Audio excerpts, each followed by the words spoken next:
মধুমাই শ্রী বৃন্দাবনে দাপরি জড়ে। তাই তো মা,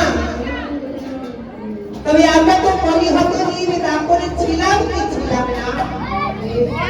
দাপরের লীলা কি করে জানলাম? ওই শাস্ত্র বলেছে, যদি গৌরী না হইত কেমনই হইত, কেমনই ধরিতাম নেই। আবার রাধারানীর মহিমা কেমন রহস্যসীমা এখানে জগতে জানা তো বাকি। তাই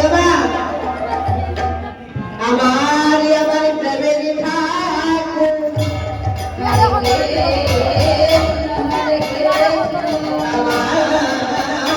আমার সচিবাইয়ের দুলারিয়া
জন্ম নিলাম মায়ের গর্ভে, মায়ের দুগ্ধ পান করলাম, আর সারা জীবন শাশুড়ির সেবা যত্ন করলাম, হবে? হবে না। তেমনি কলির যুগে জন্ম নিয়ে কলির ঠাকুরকে আগে না নিয়ে দাপরের কৃষ্ণকে ডাকতে হবে? চৈতন্য চরিতামৃত গ্রন্থে কবিরাজ কৃষ্ণদাস গোস্বামী বলে দিলেন, সংকীর্তন নামে পিতা শ্রীকৃষ্ণ চৈতন্য, এই সংকীর্তন জগতে যে তারে বলে সে বলে দত্ত হবে। তাই সবাই মিলে আমার কলিযুগী ভাই গরু পিতাই তারে জয়ধ্বনি, অনুধ্বনি আর হরিধ্বনি করে পাবো। জয় জয় জয়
দিলেই আনন্দ পাওয়া যায়।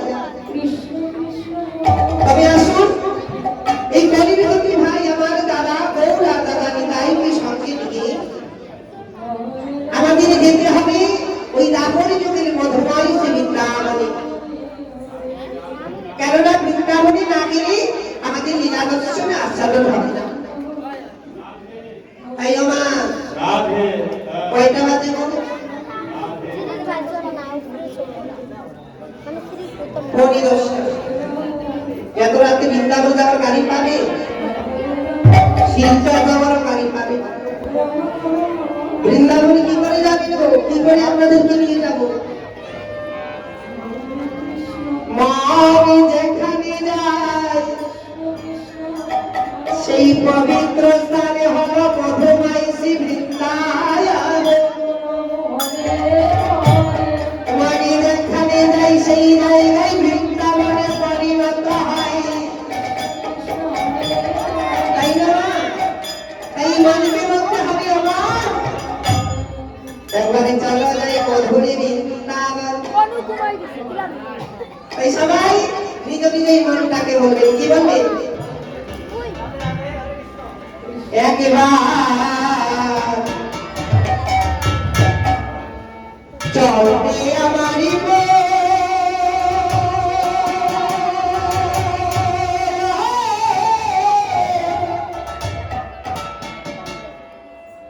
চলো যাই মধুরি বৃন্দাবন।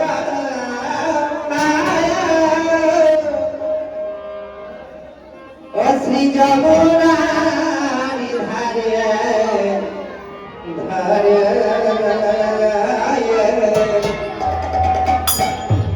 আছে তোমার কি বলবে? চলবে আমার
শুনে তোমার সবাই বিপদে পড়েছে। কি বিপদে?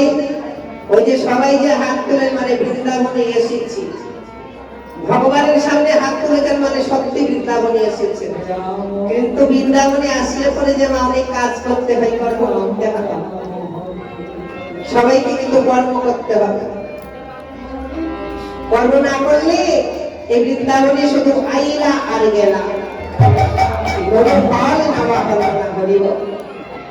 তাই বৃন্দাবনে এসে কি কর্ম? বৃন্দাবনের একজন রাজা আছে, রাজা। আমি কিন্তু প্রজা, মন্ত্রী, রানী কিছু বলিনি, বলেছি রাজা। রাজা মানে একজন প্রধানমন্ত্রী, তাই না? প্রধানমন্ত্রী একজন রাজা। তাই আমার বৃন্দাবনের প্রধানমন্ত্রী মানে রাজা কে গো? অনেক বছর ধরে কীর্তন শুনছেন, বড় বড় কীর্তনিয়ারা বলে গেছে, বলুন তো বৃন্দাবনের রাজা কে? আচ্ছা ঠিক আছে, রাজা মানে প্রধানমন্ত্রী। আচ্ছা, আমাদের ভারতবর্ষের রাজা মানে প্রধানমন্ত্রী কে মা? ভারতের প্রধানমন্ত্রী কারে ভোট দেন? হ্যাঁ, নরেন্দ্র দামোদর দাস মোদী। তাই আমার যেমনি ভারতবর্ষে থাকতে হলে নরেন্দ্র মোদীর জয়ধ্বনি দিতে হবে, না হয় একেবারে এনআরসি নাম কাট, তাই না? তুমি যতই নির্দল হোক, কংগ্রেস হোক, যাই হোক না কেন, কিন্তু বর্তমানে তো নরেন্দ্র মোদী তো তার জয়ধ্বনি দিতেই হবে। বৃন্দাবনের রাজা হলেন আমার শ্রীমতী রাই ধনী রাধা রানী।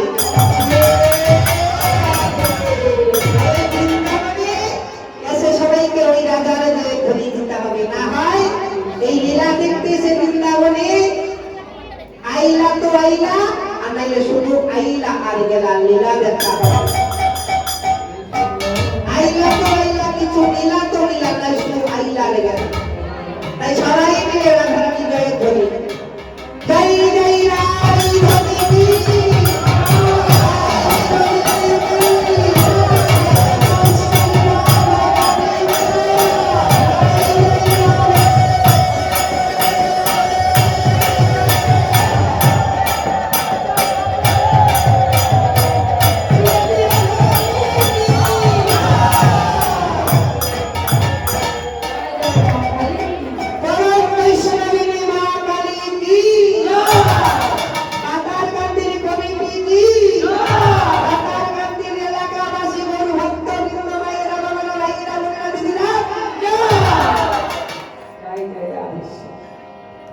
দেরি করলে হবে না, আমাদের লীলায় যেতে হবে। তবে আমার লীলার আরম্ভে মানে লীলার আগে সবার চরণে আমার একটা কথা, সবার চরণে একটা আমার ব্যক্তিগত দুঃখ বেদনা। এই মাতৃমন্দিরে, এই হরিবাসরে, বৃন্দাবনে অনেক বছর ধরে কীর্তন হচ্ছে, তাই না? বহু বড় বড় কীর্তনিয়ারা এসে কীর্তন করেছেন, আমি শুনেছি। আমি এই পথ থেকে অন্য কীর্তনে গেছি, দেখে গেছি। তবে মাগুর আমার ভাগ্যে কোনোদিন হয় না এই প্রথম বছর আমি আর আমার এই সম্প্রদায় এসেছি আপনাদের জনধ্বনি নেব। তবে এই জগতে যত বড় বড় কীর্তনিয়ারা আছেন আমার সবার চাইতে কনিষ্ঠ, মানে সবার চাইতে ছোট কীর্তনিয়া আমি আর আমার এই সম্প্রদায়। কেন জানি না?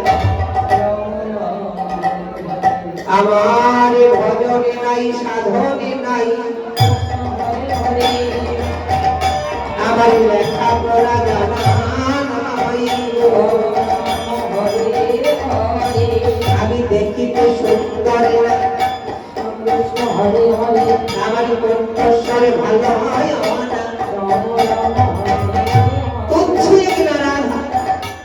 আমরা কৃষ্ণ সেবার কর্ম কতটুকুই বা জানি, তবে আশীর্বাদ করবে যেন হা কৃষ্ণ প্রাণ কৃষ্ণ বলে সবাই শেষ নিঃশ্বাসটি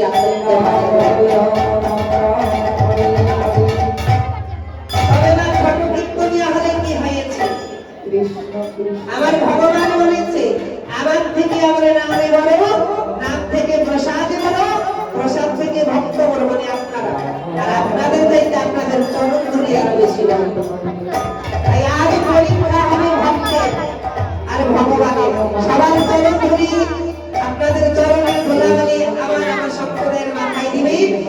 আপনাদের তরুণ তরুণী বর্ণন দিয়ে আজকে যে লীলা বর্ণনা করতে যাচ্ছি।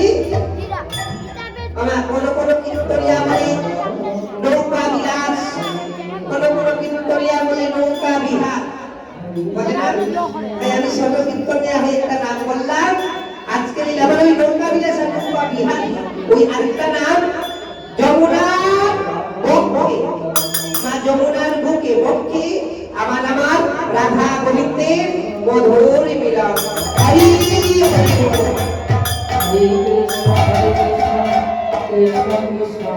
তাই আসুন, যারা যারা গুরু দীক্ষা নিয়েছেন সবাই গুরুর চরণে আশ্রিত হবে।